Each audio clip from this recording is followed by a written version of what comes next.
So I wake up this morning and I started getting ready to have my normal day, trying to actually ensure I put quite a number of things together while I head out to have this normal day that I want to have. But you know the way it works.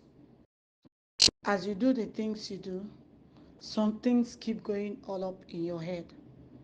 And so one of the things that jumped into my head is what I want to tell you about as you have a peep into how I stepped out. What jumped into my mind? You post too much.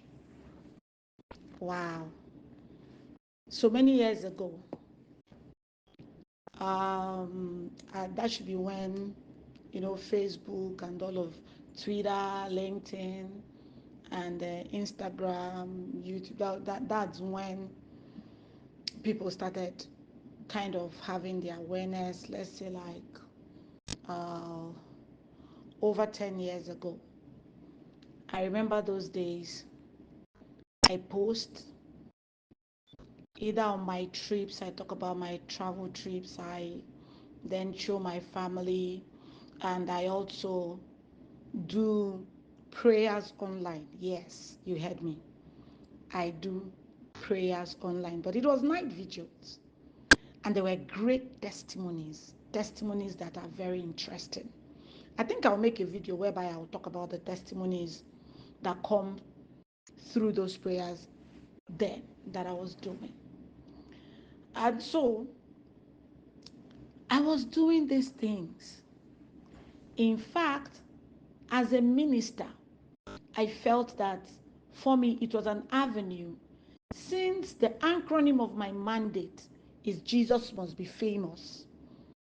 I found it as an avenue to make Jesus famous because it gave me opportunity to talk about my Jesus actually in my day. As I'm doing the things I do, I try to point people to Jesus with the things I do, through the things I do, and how I do the things I do. And I kept at it. Some of the things that happened for me was I see myself travel to places and I will be so amazed at how people will actually recognize me. In fact, most of the chapters that opened in the diaspora, yes, you heard me, now you know the secret of how Faith Giants is worldwide. Most of the chapters that opened in the diaspora opened through getting to know me by the means of social media, mainly Facebook. And so one of the days I found myself sleeping at Frankfurt International Airport, and I was sleeping. You know the way you can be sleeping at the airport, you wouldn't know if your mouth is open or if you were snoring and all of that. You heard me say that. Yes, you could actually snore when you're sitting and sleeping. So just for me to open my eyes, wow! A woman was standing in front of me, and the woman just said, "Pastor." I had to wipe my face and clean and I'm like, bless you, bless you. I was trying to put myself together yet again. An upcoming minister that the Lord had helped and had access to the world. And I was just trying to put myself together. And the woman started telling me about one of the prayers I did. And she was just looking at me and said, is it not this person? Is it not? And yes, I'm sure you're Pastor Loma. Wow. He said, I follow you. I remember that incident as if it was yesterday. I also remember one of the incidents whereby I was in London. I think that should be my London trip 2010 or so. I can't remember. I entered the bus. You know those red buses? Yes, I entered the bus with my husband. We were just standing and gisting, and someone just walks up to me and say, please, can you sit down? I said, no, no, no, keep your seat. I'm fine.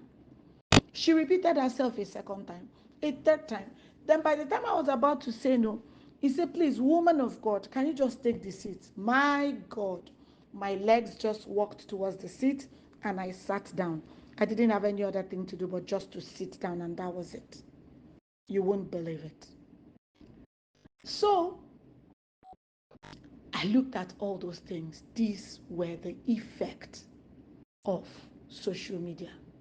Oh, I remember I was in the US. My covenant brother, Bishop Elect Etu, came to the US that year. And that should be like 6 years ago or 7 years ago. He came to the US.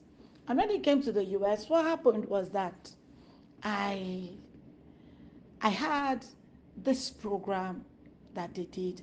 There was also a prophet that came from Nigeria that came to that program, and it was done by Vineyard. Um, I don't know how many of you know this Reverend. Though we went to that program, as we just got to the program, you will not believe it. The people in the US was like, "Oh, Lord, my Facebook." They screamed, and my excellent brother started looking at me and said, "Oh, is that what they call it here?" I said, "Just don't." Immediately, the pastor now introduced me. People were like, "Yes." And how did they know me? What they just knew about me was the Jesus I presented to the world. But guess what happened? One day,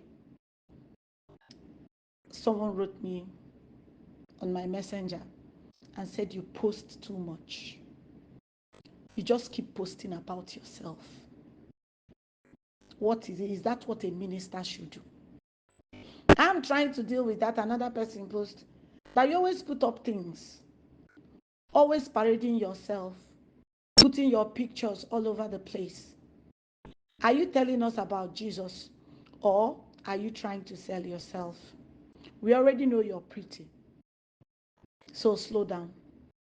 My God, that was the kind of thing I started getting. By the time I started getting this, you know what it did? It affected my enthusiasm. I started slowing down on what I am supposed to do. That my slowing down, what did it do? It slowed down the rate at which the Lord was dealing and working with me. Yes, it slowed it down. And by the time I realized that that is what had happened, and by the time I came back to start doing what I'm doing, time has passed. Time is the currency you have when the world is involved. Time is the currency you have when the world is involved.